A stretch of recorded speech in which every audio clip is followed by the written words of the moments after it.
once again and welcome back to a Haphazard production. Submitted for your approval, I would like to introduce you to Reynard, somewhere in between the left and the right, a position between life and death, good and evil. He stands in a dimension just between time and space, and maybe just a little hint of, should I scratch here and now? You will learn something that you can't unring a bell, that you can't unproduce a production, and in the Haphazard universe, Mr. Reynard may need to learn that there's more to life than just making shit up off the top of your head. Today we're going to put together some illusions, create some ideas, and give you some humor. We might be able to describe all of the things in the universe, but ultimately it is you that decides what is right and what is real in a Haphazard production. It's how you feel. So have a great day and enjoy this production.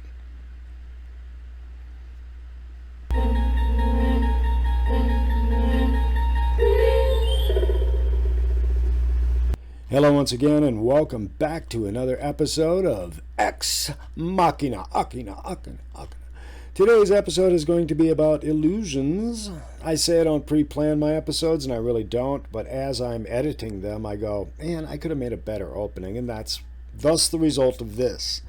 Now, I want in this episode to go through illusions and to go through our emotions with the conditioning throughout the many years from the days of the Jetsons, and then, of course, 2001: A Space Odyssey, and how we get closer and closer in feeling and relation or even consideration that a piece of furniture can have an emotion even comparable to ours, and the illusion created by the film industry so that we get our hearts, souls, and emotions wrapped up into this piece of machinery.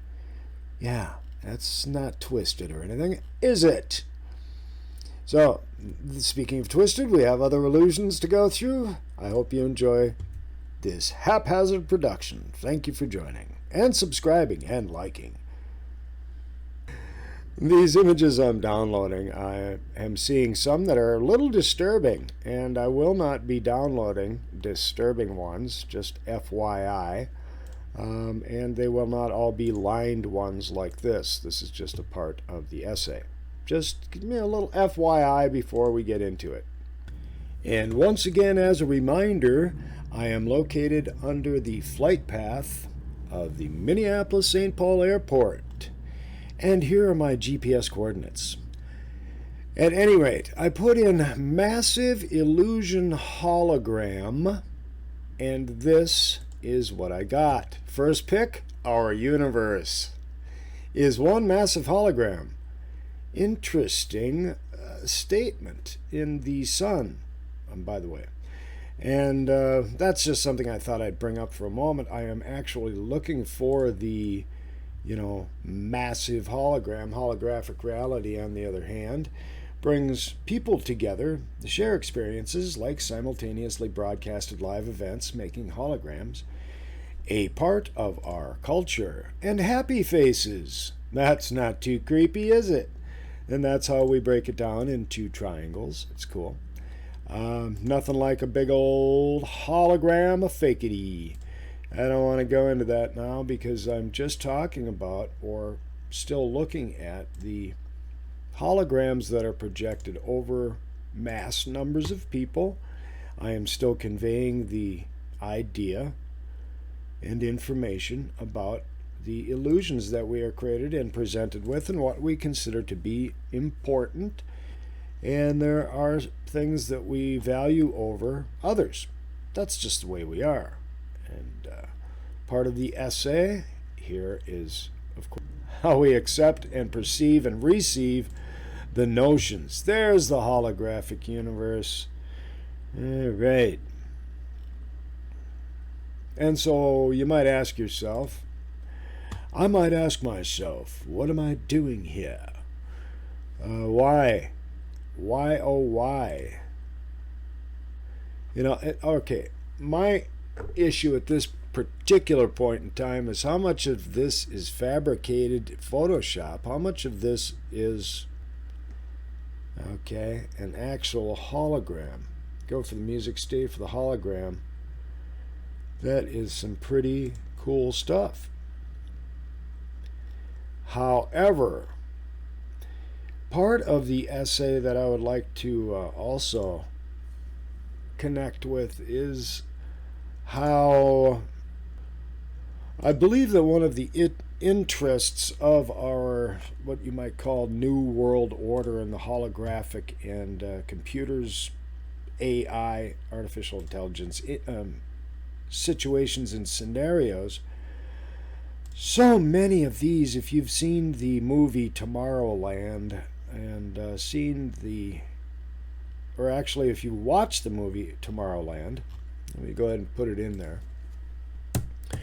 Tomorrowland, and it's got an agenda that they are very interested in pushing. You're going to see this agenda being pushed more and more. And in this movie, you will find a certain camaraderie is felt between George Clooney and his robot. And it's not just camaraderie between the robot and the humans. It's the love. They fall in love with the robot. And this robot kind of steals people's hearts, and at the end she's sacrificed, and people are crying for the robot and identify with the robot, and the robot shows emotions and feelings and humor and laughter and a little furrowed brow, emotional responses that you could say can be programmed in, but not to the point of sensitivity that is illusory, created as an illusion to get people's hearts into feeling for something that doesn't have a feeling. It's essentially a piece of furniture, and you're crying because you had to burn it to sacrifice to save the world. It's just crazy, the mindset that is created in this movie. So I'm not going to go into different clips and segments of the movie. I'm just going to say that this is only made to get you to identify with artificial intelligence like it's your daughter, like it's your sister, like it's your little loved one. And, right, that is part of the agenda, probably one of the main parts. And alternate timelines, which we can reach, is another one of the fallacies that are created in this. So, don't want to be overly negative, but the important part of it is, do you want to love your computer? And when you have to put your computer to the scrap pile, are you going to cry? Or you have a little funeral, maybe get together and have some drinks at a bar to celebrate the computer's life? Part of this illusory issue or illusionary issue that we are presented with in our existence, and I find it offensive. I find it dreadfully offensive. So I wanted to mention that. And I would like to say that this all probably started with something more like the Jetsons. But when we get into sensitivity relating to a computer, comparative intelligence between, or I should say conversation between an artificial intelligence and a human being, this is once again where it started, 2001. In my opinion, now, like I said, the Jetsons had a relationship with Rosie, the computer or the robot, before the 2001. But this is where the sensitivity between computers or robots, and of course, who doesn't relate to iRobot, and the giggly little friendly robot that everyone falls in love with the sensitive looks and the furrowed brow and the humorous smirk. And then, of course, there's Ex Machina that has, once again, the relationship. And actually, the movie's content is about this idea. But once again, does it give you a relationship that this is a piece of furniture that really doesn't have an emotion, it doesn't have a consideration, it doesn't have an actual curiosity?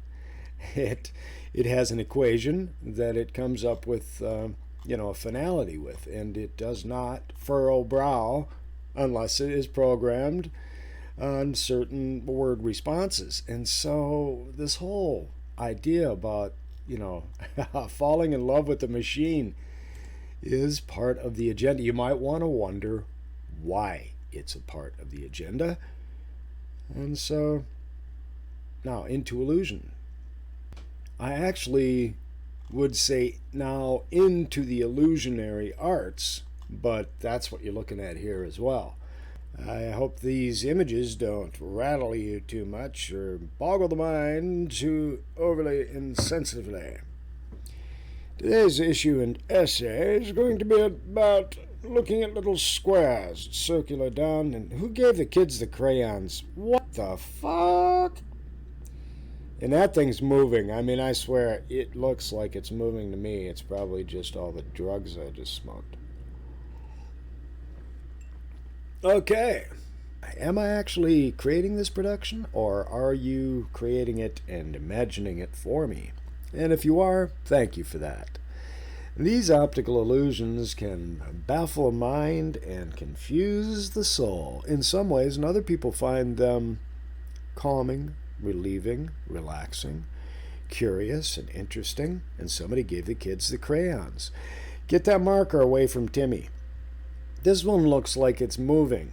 In fact, in my opinion, this one looks like a symbol of information. In my two hands, I saw two hands in that one.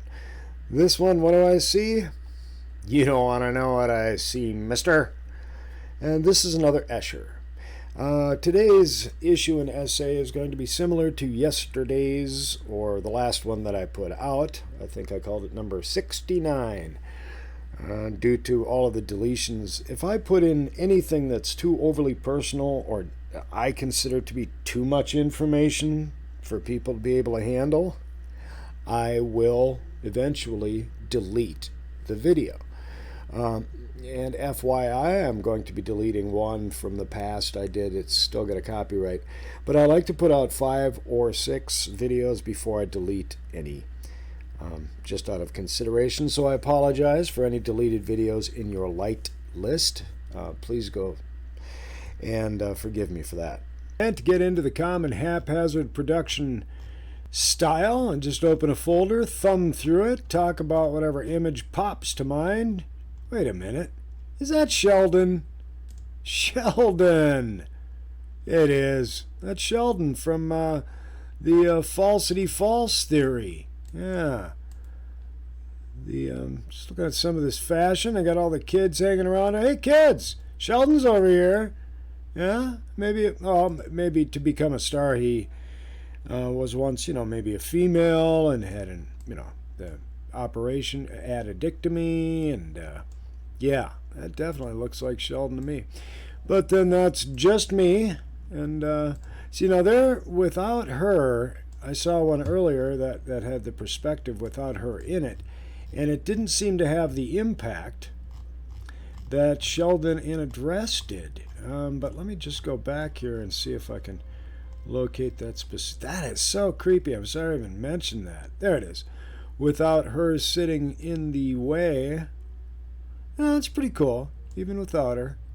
I thought she just added to the perspective. And this is just some sidewalk art. Just give some perspective, look at some cool things. No deep involved point, no falling in love with robots. But realizing certain agendas and how they are presented to you, and who and why are they presented. You're getting to know my presentations. This is kind of wild, kind of cool, kind of crazy, and perspective art. And I think that it is cool, especially for artists to, even if we're all artists, come on, every one of us. It's just that some put more time and have steadier hands, etc. And others are better dancers. I like that. It's kind of weird. Yeah, we dug a hole and he's standing on top. Dun, dun, dun, dun, dun, dun. All you need is love. That's pretty cool. Pretty daggone neat. the little tools there. And I get my tools. I get my tower of saluting tower. So anyway, what was it? Oh, yeah, I was going to show you how to draw an illusion. Very simple. Even if you're not a great artist, you just got a pen and a pencil and a piece of paper. Let me get into this video, and then we'll finish up. So here, check this out. And here is how to create a DIY ladder drawing on a piece of paper.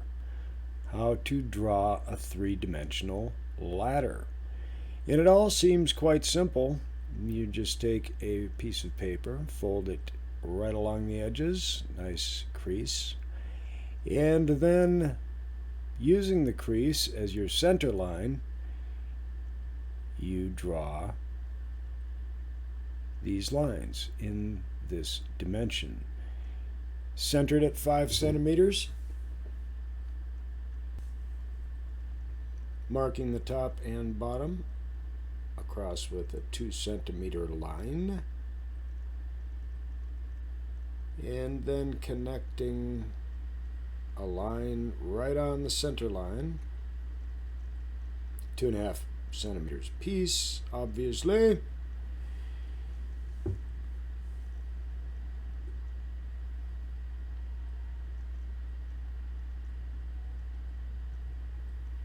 Marking each detail. Now this is where your perspective lines come in, going from the top and the bottom at an angle, and then copying that particular angle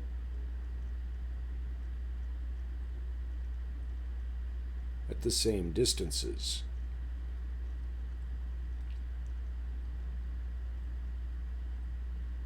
Now this is quite interesting indeed, because once folded, that line, well, you'll see in a moment.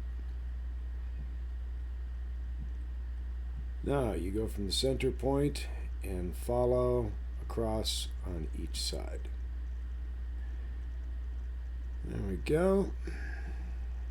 Now time for your rungs.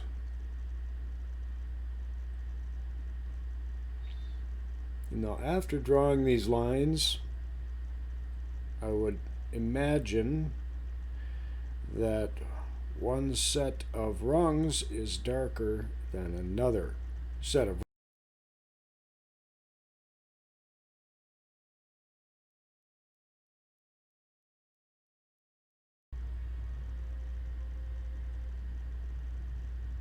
darken the lines. And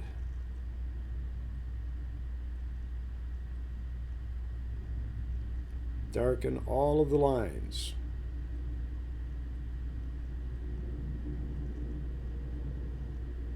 Okay. And then taking out a couple of extraneous pieces.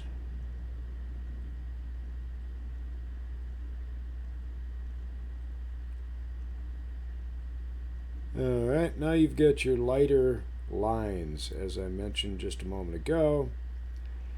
And now there will be a copy of the lines in a lighter shade, thus emulating the shadow itself. And then in the final analysis, this actually becomes a little bit amazing at this point in time, now that you've seen how it's done. When you fold it up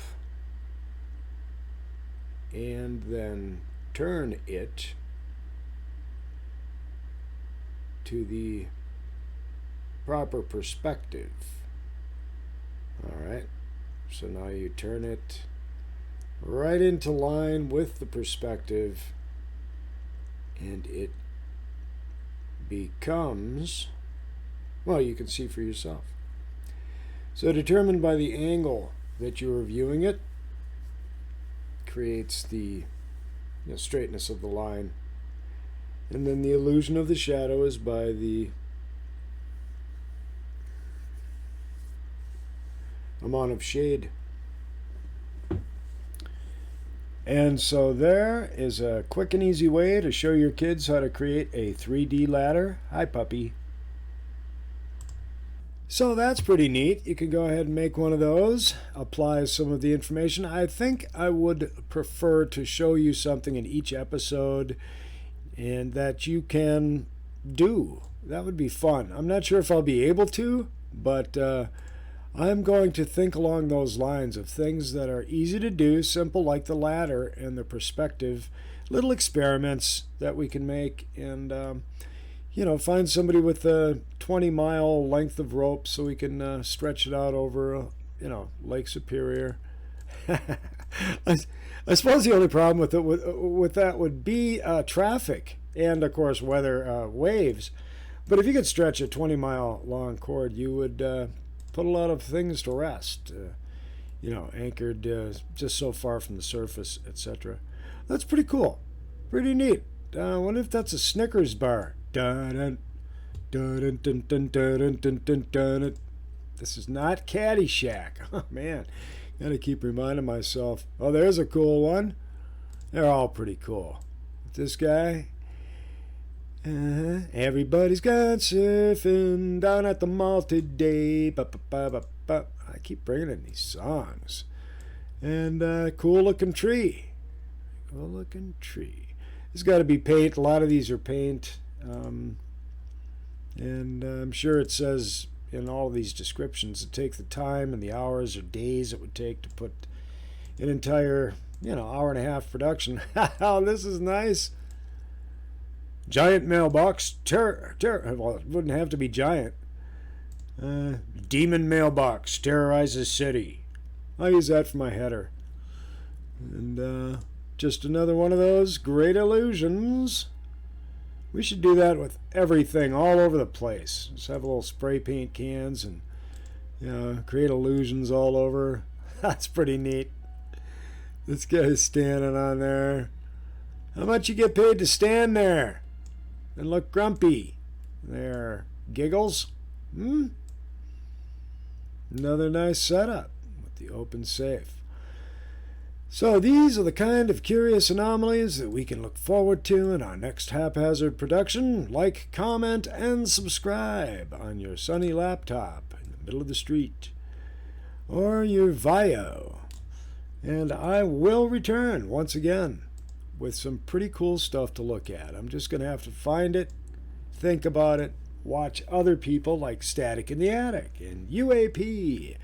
And there are so many great channels. I feel remorse and remiss because I didn't mention everybody. There's a bat down there. You see that?